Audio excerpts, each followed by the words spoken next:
cry at the courthouse. Not when the judge called my name. Not when I saw my father sitting beside my mother, both dressed like it was Sunday service. Not like they were about to stab me legally. And not even when my sister refused to look me in the eye. I just sat down, folded my hands in my lap, and waited. Because by that point, I had run out of ways to ask why. I'd been working since I was 16. First at a frozen yogurt shop, then nights at a warehouse. Never asked for a dime. Never got one. Not even on birthdays. When I told my parents I got a full ride to college, they said, "Don't get cocky. Your sister could have too, if she applied herself." So I worked harder, picked up jobs, paid for books, paid for everything. And when I fell in love, I didn't expect help. I planned every detail of the wedding alone. Every dollar, from the venue deposit to the last fork on the last table, came from me.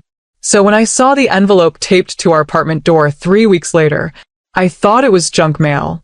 But inside was a court notice, filed by my own parents, claiming I'd financially sabotaged my sister's future, that I'd set a standard she could never meet, and that my selfish choices had publicly humiliated the family. They were suing me for emotional damages, asking for $200,000 as a lesson. And the worst part? I remember once, years ago, my sister held my hand and whispered, "You're the only one who ever makes me feel safe." Now she sat across from me, beside them, silent. The judge looked up. "Ms. Danner, do you have legal representation?" I opened my mouth, but the sound that came wasn't mine. From the back row, a deep voice answered, "Yes, she does." Everyone turned, and there he stood, my husband's estranged brother, the man who hadn't spoken to our family in 12 years, a trial lawyer, in a sharp gray suit. He walked past my parents like they were shadows, and sat beside me. He didn't smile, didn't even glance my way. He just opened a leather case, pulled out a folder, and whispered, "Don't speak unless I tell you to." I nodded, stunned. This was Cade, my husband's older brother, the family ghost, disappeared after their mother died. No one really talked about him, only that he'd changed after law school, that he wasn't the same. Now he was defending me. The judge began, monotone and unimpressed. My parents' lawyer read their statement. They spoke of damage to family reputation, of my competitive and attention-seeking behavior. They said my success had mentally destabilized my sister. And then they played a video. It was me dancing at my wedding, laughing, holding my husband's hand. "She posted this," their lawyer said coldly. It went viral. I wanted to laugh, or scream, or disappear. Instead, I stared at my sister. She looked down, until the lawyer said, and here's what her sister was doing that same day. A still image. My sister alone in her room. Red eyes. Unopened college application on the desk. She missed her deadlines, the lawyer said. And her mental health declined. Because of her sister's relentless perfectionism. I could feel the oxygen leaving my chest. The room blurred. But Cade stood, unbothered. He approached the bench like he'd been born in courtrooms. Then he pulled out something I hadn't seen in years. A small white envelope with red ink handwriting. I leaned in. My heart dropped. It was the letter I had written to my sister the night I got engaged. She never responded. He read it out loud softly. "I know I'm not the sister you wanted, but I hope one day I'll be the one you're proud of." Silence. You could hear the clock ticking. Then Cade looked at my parents and asked, "Do either of you recall what you said to her the day she announced her wedding?" My mom shifted. My dad crossed his arms. Cade turned to the judge. "I have it in writing. Shall I read it?" The judge nodded. He opened another page. "Don't expect us to fund a circus. If you want a wedding, pay for it yourself." Then he added she did. Every dollar. They didn't blink. Didn't flinch. Not when the letter was read. Not when Cade recited the receipts. Catering, dress, venue, photographer, all of it. $43,700. Every cent from my savings. Not a dime from them. And yet, they sat there like I had stolen their legacy. The judge asked if I had anything to say. My lips parted, but nothing came out. Because how do you explain a lifetime of emotional exile? How do you list the birthdays they forgot? The way they always introduced me as the independent one, like that was a flaw? How do you say, I never asked for anything, and maybe that's why you gave me nothing? But Cade, he knew. He walked back to our table, slow and composed. Then he opened his final document. I saw my sister's name at the top. Academic probation letter, he said quietly. Dated 2 months before my wedding. Her grades were already failing, he told the court. And the reason listed here is not sibling pressure. It's unauthorized use of tuition funds. Gasps. The courtroom shifted. He let that hang in the air like thunder before the storm. Then he added, Your Honor, my client didn't steal her future. Her sister sold it. My parents went pale. I turned, and for the first time, my mother looked uncertain. But my father, he stood. Enough of this circus, he barked. We gave her life, and this is how she repays us? That's when Cade stood up too, slow, calm, voice sharp as glass. You didn't give her life. You sued it. The silence was brutal. Even the court reporter stopped typing. My heart cracked. But I didn't cry. I finally breathed. Outside the courtroom, cameras had already gathered. Someone had leaked the case. And when the media asked who I was, I finally answered. I'm the daughter they tried to erase. But I'm still here. The article spread like wildfire. Bride sued by her own parents, sisters' jealousy exposed in court. By morning, my inbox was flooded. Strangers wrote to say they saw themselves in me. Survivors of golden child dynamics. People who were always told, You're strong. You don't need help. But there was one email that stopped me cold. It was from Ms. Rayburn, my high school counselor. She wrote, I always knew something was off when your parents never came to parent-teacher night, but I never imagined this. I'm sorry. Funny how the deepest cuts don't come from strangers. They come from the people who are supposed to protect your softest parts. Cade and I sat at the kitchen table, wedding photos untouched in a silver box beside us. He watched me open a small velvet pouch, the one that held the pendant I wore on our wedding day. It was my grandmother's, the only family heirloom I'd ever been given. Quiet, gold, engraved with the word, resilient. They want it back, I said quietly. It was technically passed down through their side. Cade raised an eyebrow, and I held it tighter. And they'll have to take it from my cold, healed hands. For a moment, we just sat in the silence. Then I asked the question that had haunted me since the hearing. Was I wrong to fight back? Cade didn't answer right away. Instead, he pulled up an old photo on his phone, me at 19, working the night shift, smiling in my grease-stained apron. You've been fighting your whole life, he whispered. This time, they just saw it. That night, I stared at my ceiling and remembered something my dad once told my sister. She'll never be the soft one. She doesn't know how to cry. He was wrong. I had learned how to cry. I just stopped needing their permission. And somewhere between that courtroom and our quiet kitchen, I learned something else. You don't owe your abuser silence, even if they share your blood. I pressed send on one final email. It wasn't to them. It was to a national podcast. The subject line? My family took me to court for being independent. I have receipts. They tried to stop the episode from airing. First came the cease and desist letters. Then calls from a family lawyer I'd never met saying things like, This could ruin your father's professional reputation. And, Think about what you're doing to your sister's mental health.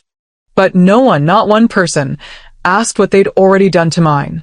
The podcast went live anyway.